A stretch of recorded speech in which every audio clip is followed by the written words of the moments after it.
मनहूस आदमी। विजयनगर राज्य के एक गांव में रमैया नामक व्यक्ति रहता था। गांव के सभी लोग उसे मनहूस मानते थे।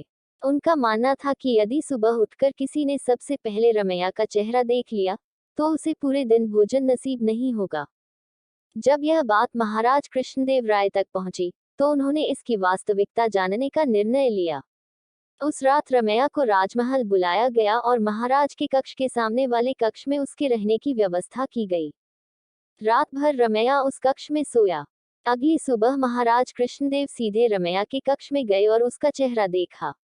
दिन का प्रारंभ रमैया का चेहरा देखने के बाद अब महाराज को देखना था कि उनका दिन कैसा गुजरता है।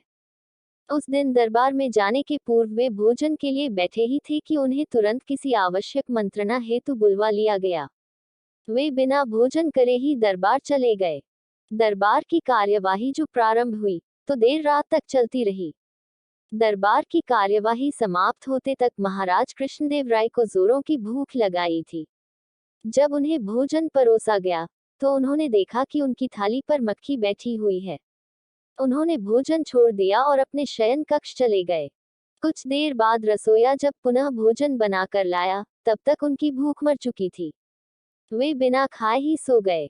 अब महाराज को विश्वास हो गया कि रमैया मनहूस है।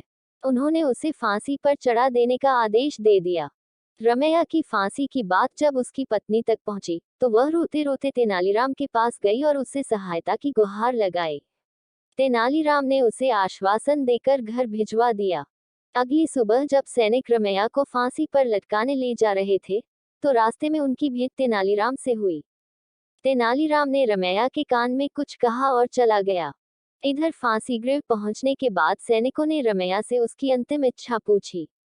रमैया ने कहा कि मैं महाराज को एक संदेश भिजवाना चाहता हूँ। एक सैनिक द्वारा वह संदेश महाराज तक पहुंचाया गया।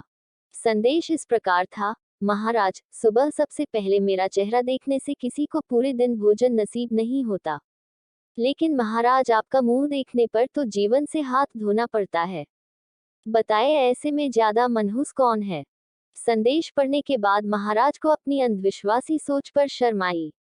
उन्होंने सैनिकों से कहकर रमैया को बुलवाया और पूछा कि उसे ऐसा संदेश भेजने का परामर्श किसने दिया था।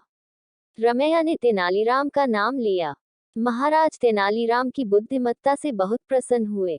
उन्होंने रमैया की फांसी की सजा निरस्त कर दी और तेनालीराम को पुरस्कृत किया। इस तरह तेनालीराम की वजह से रमैया के प्राण बच पाए। सीख: अंधविश्वास से दूर रहना चाहिए। अगर यह कहानी आपको पसंद आई हो तो प्लीज़ मेरे चैनल को लाइक, सब्सक्राइब और शेयर करें। धन्यवाद।